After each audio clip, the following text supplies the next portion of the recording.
Hi there, friends. I'm Vasco. I'm part of the team behind the first global Scrum Master Summit.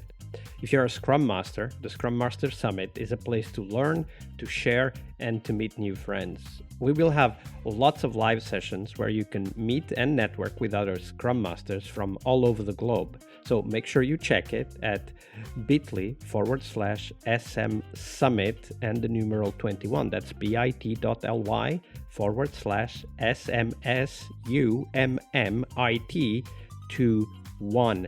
We have 7 amazing keynotes or more, as we are still organizing the conference as I record this, and 8 tracks that feature people like you and thought leaders sharing their insights and knowledge to help you become an awesome Scrum Master. So once again, check it out at bit.ly/SM Summit 21. That's all lowercase, all one word, SM Summit and the numeral 21. I'll see you on the virtual conference floor.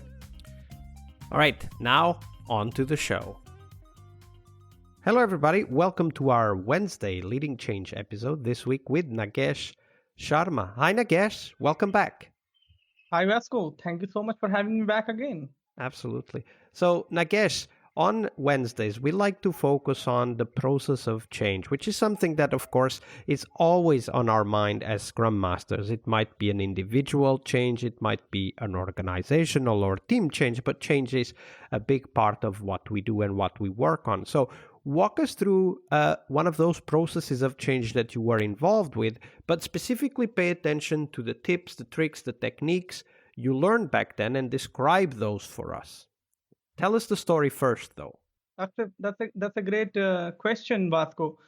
So I'd like to share a story of a time when this was an organization and I was a Scrum Master, and the biggest challenge we were facing was scarce skills. Now, an example of a scarce skill is user experience. Another example could be database analysis. So many times. So you meant like skills that only one individual had, but many teams needed, right? Exactly. So these are some of the skills which many teams needed, but those skills are thinly sliced across multiple teams. I've had a team in which we were missing the user experience skill, and we had a experience specialist, and this person was helping as a mentor for 5 or 6 scrum teams.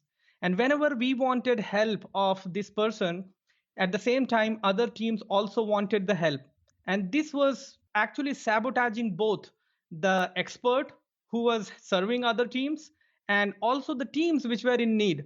And this was only one example, but there was another example of system testing.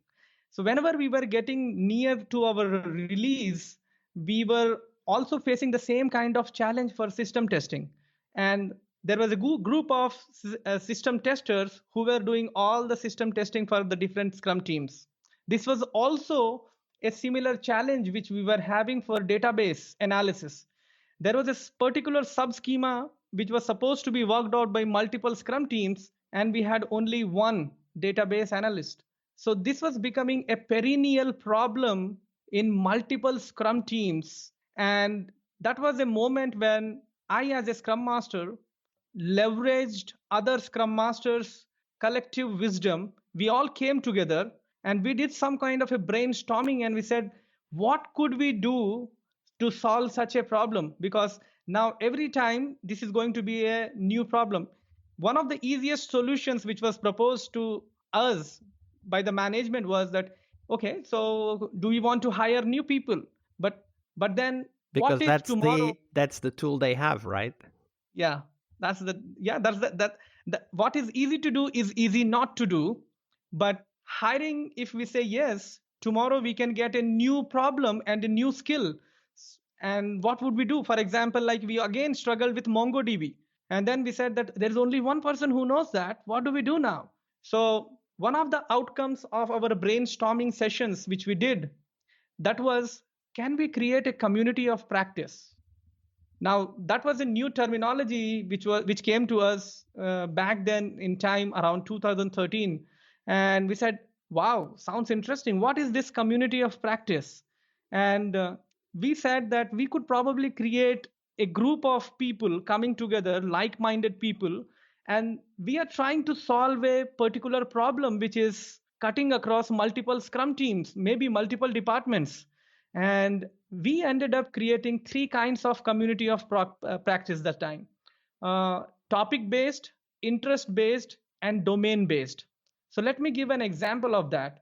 One of the things which was domain specific was like this database. So it was so so what we created a team of teams around this person, so that like-minded people who are having domain knowledge of a little bit of database, they come together, and now they're creating some reusable bricks, reusable components, and serving as consultants for other scrum teams. Then it became very success for us, because now the skills which were missing in the scrum teams, we started developing those skills inside the team itself, so that the team is not really dependent on external entities. Since the domain based community of practice became very famous, we also started creating things like which are topic based and interest based. And one of the topics was creating Scrum Master community of practice. Can we create a Scrum Master community of practice, so that Scrum Masters from different Scrum teams come together and discuss about the challenges which could really help us navigate through difficult times? Maybe I can learn from other Scrum Master. I don't have to reinvent the wheel. We can reuse what somebody has already done. And then we also created some interest based community of practices, like we want to work on something innovation, we want to organize some kind of hackathon activities. So these were a group of people who were really creating that cohesiveness, that harmony inside the team. So I really felt that having community of practice helps organization create the internal change momentum, which I also call that as a domino effect, because that helps us moving and sustaining the change, Vasco. Yeah, absolutely. And also in this case, it actually gives the ownership to the teams of solving the problem of missing skills. I mean, sometimes recruiting might be the right thing to do, but that also takes months should we end up deciding to do it. So the ability to give ownership to the team so that they can collaborate is also one of the gifts we can give the team to help them succeed. Absolutely. Totally with you on that, Vasco. That was a great story. Thank you for sharing that with us, Nagesh. Thank you so much for having me again, Vasco. Leading change is one of the core skills we must acquire, but it is only one of the steps towards our success as Scrum Masters. Tomorrow, on Success Thursday, we will talk about how to define success for the Scrum Master role. We'll cover tips on how to measure your way to that position, and most importantly, how to develop that focus on continuous improvement that is as important for Scrum Masters as it is for teams. See you tomorrow. We really hope you liked our show. And if you did, why not rate this podcast on Stitcher or iTunes?